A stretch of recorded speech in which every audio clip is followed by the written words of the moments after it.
very deep. The cold cloud tops you can see reflected by this infrared satellite. The darker the red, the higher the cloud tops, the colder the cloud tops, and that's where a lot of the heavy rain is falling right now. And again, it's against mountainsides, and I'm sure the residents there are experiencing a very rough evening. Let's take a look now at the hurricane. Haven't had any reports of damage or injuries besides trees and power lines down. But Hurricane Pauline undoubtedly will be a killer. This is a Category 3 hurricane. Those are the coordinates, the center of the eye of the hurricane. It's onshore here in the state of Oaxaca, Mexico, 60 miles east-southeast of Punta Maldonado. Winds 115 miles an hour, slow weakening is anticipated. The movement west-northwest at 13 miles an hour. Earlier, it was moving northwest. Now it's more of a west-northwest track. If this should take more of a westerly track, there is the threat that the eye could reemerge out over the water again, and the weakening would not be guaranteed. If it went more north, more into the country of Mexico, into the mountains, where the storm circulation would be disrupted, further away from the warm waters of the Pacific Ocean, a more rapid weakening could take place. So still the track is uncertain. It is moving at 13 miles an hour. At least it's moving for our friends in the state of Oaxaca. Estimated pressure pretty low, 960 millibars or 28.35 inches of mercury. What we are seeing here is just a tremendous area of heavy rain. Now, it may not be raining everywhere where we see the dark red, but let me tell you something. The eye is probably right over here.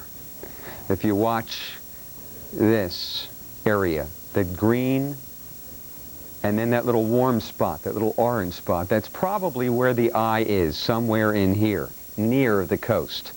Well, the winds are onshore here. They're southerly, southeasterly winds blowing at 75, 85, 95, 105, 115 miles an hour, and they're blowing up into the mountains. This warm tropical air is being forced to rise. So as if the threat of rain and flooding weren't already there, this so-called orographic lifting of the air will maximize the amount of rain that could fall in this tropical system.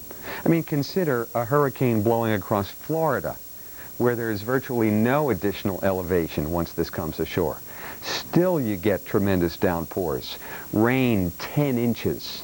Well, here we have mountains, 10, 11,000 feet in the state of Oaxaca, which is right in here, and the city of Oaxaca is right there. It's raining, no wind in Oaxaca, but you get down toward the coast, and it's bad news. And in the mountains, mudslides and floods are undoubtedly going to claim some lives. Our prayers are with you, con nuestros amigos in Oaxaca, with our friends here in Oaxaca and in Guerrero. That's the next state right up the coast, and that appears to be where the eye over land of Hurricane Pauline is going. It is a calamity, I'm sure. From Huatulco to Zihuatanejo, hurricane warnings continue in effect tonight. In the Atlantic Basin, well, all is virtually quiet. The tropical storm linking up with a cold front is a non-issue. Here, closer to home, we've got some clouds in the Caribbean and in the western Gulf of Mexico. These are areas where hurricanes have developed that have affected the United States. But the winds here across the Caribbean are so strong aloft that they are prohibiting any development here at the surface. Showers are winding down. Perhaps some lighter winds down here near Panama, but that's way far to the south. Also have some light winds aloft here too, and by the way, can you see this down at the edge? That's the northern edge of Pauline. Few showers here in the southwestern Gulf of Mexico. This is an area that certainly bears watching. And elsewhere in the Pacific, tropical depression Olaf is so close to the hurricane being right here, that we believe that this will weaken and just be drawn into the general circulation, so there will just be one main tropical system here in the Pacific. And in Mexico, undoubtedly, it's terrible tonight in Oaxaca. Well, coming up next, we've got our